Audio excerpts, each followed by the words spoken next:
What's going on, guys? Welcome into the women's basketball rundown here on a Monday. I am Kadarius Washington, and it is a pleasure to have you in as we conclude our coverage for the Power Four Conference Championships in women's college basketball. And let us begin with the ACC as Duke defeated NC State 76-62. Starting with the Wolfpack here, Isaiah James and Zoe Brooks combined for 24 first half points and nearly outscoring Duke in the first half, and a scary incident there at the end of the second quarter as Isaiah James was carried off the court and eventually wheelchaired into the locker room. She did return after the halftime break, and according to NC State coach Wes Moore, it was a hip stinger, so we'll keep an eye on that. And then Duke, a big second half for Duke as they eventually took their first lead of the game at 44-42 in the third quarter, coming back down from a 14-point deficit, and pretty much a big third quarter overall as they outscored the Wolfpack 24-10 in the third. They led by as much as 18 going into the fourth quarter, and NC State eventually just ran out of gas. It's Duke's first ACC title since 2013, and they led by, Aluchi Akanawa was named tournament most outstanding player. She had 22 points and 10 rebounds and shot 62% from the field. And Duke right now, according to ESPN bracketology, is a 3 seed. Now, here's the thing with Duke. They are a very dangerous, scary team. And I really believe that this Duke team has a Final Four ceiling to them, which for selfish reasons is kind of what I don't want, because about an hour and 45 minutes away from here, you've got the Norfolk State Lady Spartans, who are having a huge season running through the MEAC and are heavy favorites now to win the MEAC title. And bracketology right now has Norfolk State, as a 14 seed, and they would take on Duke, who I just said is dangerous. So we'll monitor that as far as that's going, because I said Norfolk State is a special team. Right now, I believe they have a Sweet 16 ceiling to them, and their star guard, Diamond Johnson, is incredible to watch. I covered the Norfolk State team when I was an intern at Wavy TV, so that's why I kind of don't like the matchup for a Norfolk State match set as far as that's concerned, but we'll see what happens in the MEAC tournament this week and how it all plays out. All right, going to the SEC. South Carolina, once again, SEC champions after dismantling Texas 64-45. The game overall was not competitive, folks. And Chloe Kitts for South Carolina was named tournament MVP, most outstanding player, and rightfully so. She did an incredible job. 15 points, 9 rebounds, and shooting 58% from the field, and led all scorers, with 4 of them in total for the Gamecocks being in double figures. South Carolina really locked down defensively in this game. I mean, look at the first half alone. They held Texas to 16 first half points, the fewest in a game in SEC. Well, the fewest in an SEC title game history. Madison Booker, only 2 points, 1 for 6 from the field, scoring 10 and 10 on the game, 10 points, 10 rebounds. And South Carolina right now, according to bracketology, is the number 1 overall seed. And I just got to say, what a job here by the South Carolina Gamecocks. A few weeks ago, I came on here after South Carolina got destroyed by UConn in their own building, and I said that this South Carolina team is great, but they're not a championship team, and that their ceiling was probably the Elite Eight.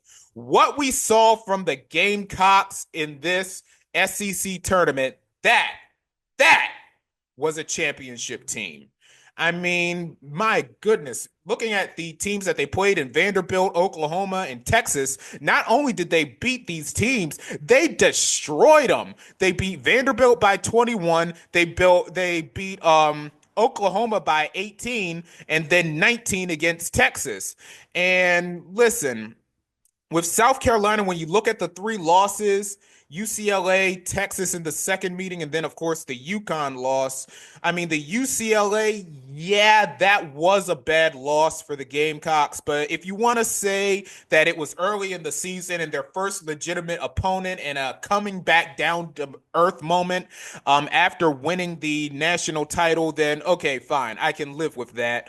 The UConn game, yeah, that was a bad loss there. I mean, getting dismantled like that at home and pretty much UConn being the better team, yeah, I mean, that was a bad loss there. But here's the thing, though. The Texas loss in between UCLA and UConn, the Texas loss was, I don't think, was as bad as people painted it out to be.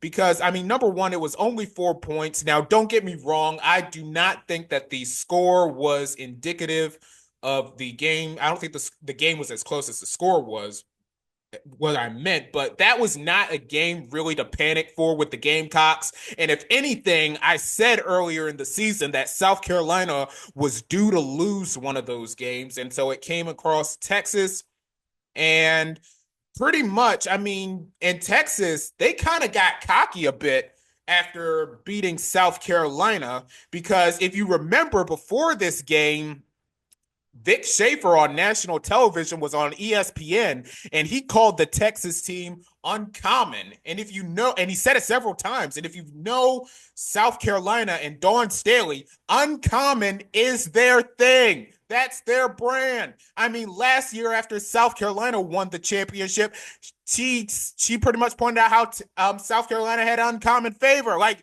why would you use that in a game before South Carolina?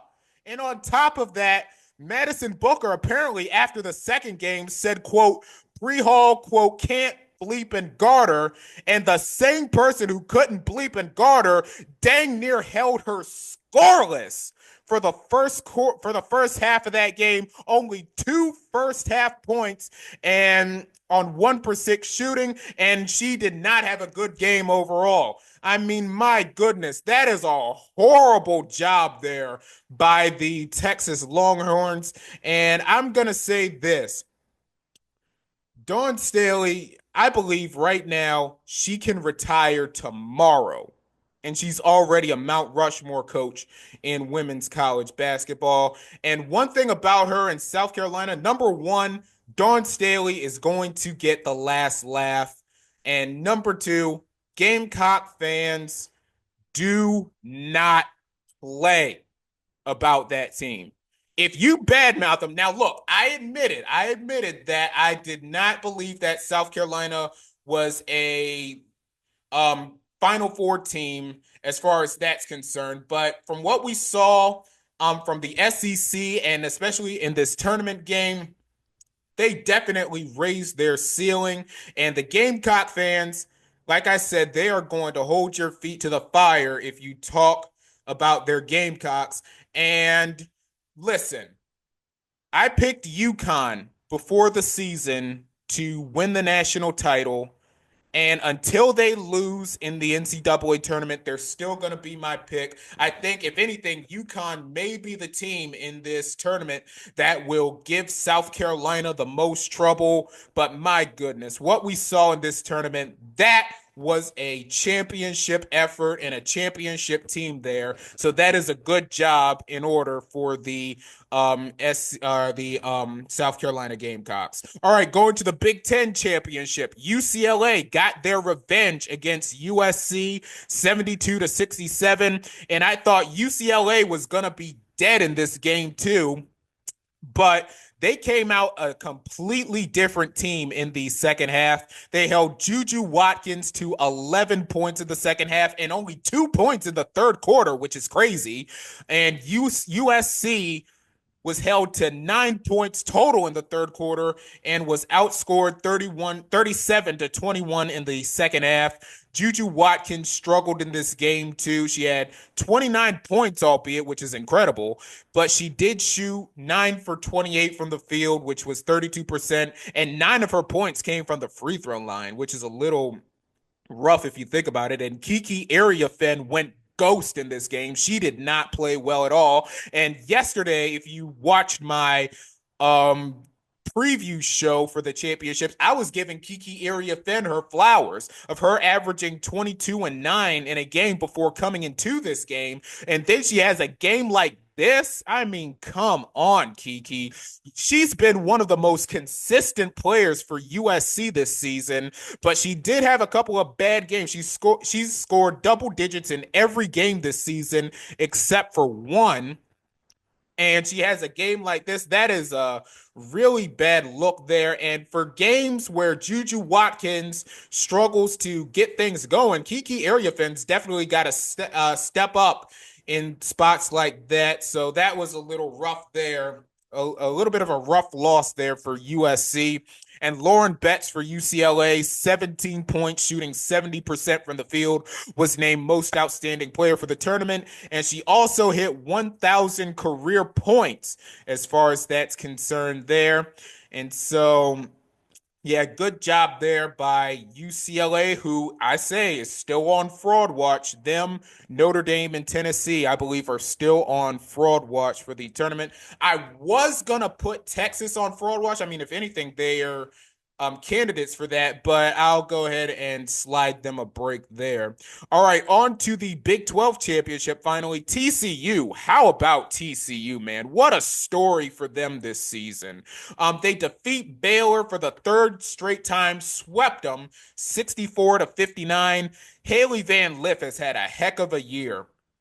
After 3 years at Louisville, she transferred to LSU, and then we all know how all of that went down. Then she transferred to TCU. This past summer, she won an Olympic bronze medal for 3-on-3 basketball. She won Big 12 Player of the Year, and now in her, I believe this is her fifth conference title game, she won her first conference title and was named tournament most outstanding player, 20 points, 55% from the field, and four players in double digits for the Horned Frogs, and Sadana Prince with another double-double. And there's been a lot of double-doubles in this tournament. Give them credit for that. And TCU shooting 91% from the free throw line. And how about Mark Campbell, man? 2 years ago, TCU only won 2 games in the Big 12. And then this year, they were a top 10 team in the AP poll. They ended a 37-game losing streak to Baylor, and now they are Big 12 champions. They are going to the NCAA tournament for the first time since 2010, and they're likely going to be the number 2 overall seed. Well, not the number 2 overall seed, excuse me. They're going to be the number 2 seed in the NCAA tournament. And we also have 4 more automatic bids too from this weekend. We got South Dakota State coming out of the Summit League. We've got UNC Greensboro coming out of the SoCon League. We've got George Mason coming out of the Atlantic 10. High Point, who's been an incredible story too, both on the women and the men's side, heading from the Big South. And then, of course, on Saturday, we had Tennessee Tech coming out of the Ohio Valley Conference, which brings the total of automatic bids to 9. And we're going to have another one tonight coming out of the Big East, with Creighton taking on UConn. And I'll give you a little spoiler for tomorrow's women's basketball rundown show. The only way that I'm going to spend longer than 30 seconds breaking down this Big East championship game is if UConn loses. That's the only way, because UConn has bulldozed their way through the Big East too throughout this season in the tournament. And so the only way I'm going to spend longer than 30 seconds, and mind you, tomorrow, for the most part, is going to be an unrivaled show. But if the only way I'm going to break that down is, well, later tonight, as a matter of fact, I plan on coming back later tonight. The only way I'm going to break that down is if they lose. All right, so bracketology. The number 1 seeds right now, South Carolina being number 1 overall according to bracketology, Texas, UCLA, and USC. The 2 seeds, TCU, UConn, Notre Dame, and NC State. 3 seeds, Duke, Kentucky, LSU, and Oklahoma. And the 4 seeds are Ohio State, North Carolina, Baylor, and Ole Miss. The last 4 in right now are Iowa State, Washington, Princeton, and Harvard. And the first four out are Virginia Tech, St. Joseph's, Minnesota, and Arizona. And so that is your bracketology there as far as the women's college basketball. We have a couple more updates too from women's college basketball. New AP poll came out today, and right now UCLA regains that number one overall spot. And last I saw, South Carolina is at the number two, UConn number three, and then USC and Texas rounding out 4 and 5 respectively. And as far as the number one seed goes overall for the NCAA tournament, I think it's going to come down to two things. I think it's either going to be UCLA because of the head-to-head with South Carolina and literally defeating everybody that they've beaten on their roster, or South Carolina having the better resume and, of course, taking out the number one seed there.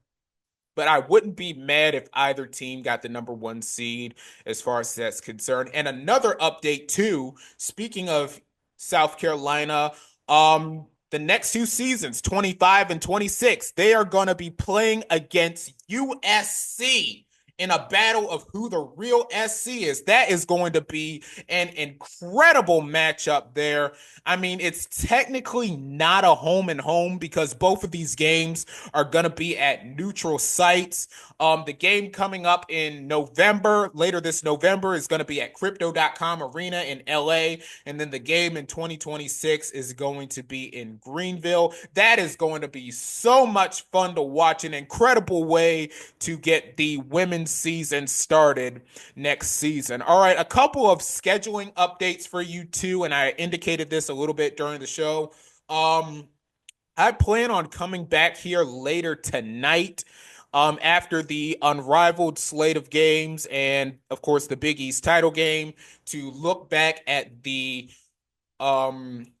the regular season finale of Unrivaled, as well as a preview of the semifinal coming up on Sunday and the championship game on Monday, as well as give you my predictions for that. And also, the sports rundown is coming back tomorrow. There's a lot of stuff going on with the NFL, with free agency, and of course, the men's side of the championship week is going to be taking place. So we'll have coverage of that for you coming up next week. And then, of course, next Monday, I plan on it anyway. On next Monday, I plan on coming back for the women's basketball rundown to look back at the championship of Unrivaled, the playoffs and championship game, break down this women's bracket a little bit, and then the women's basketball rundown will be taking a little break, but we'll be back for the women's Final Four as we hone in on the sports rundown and, of course,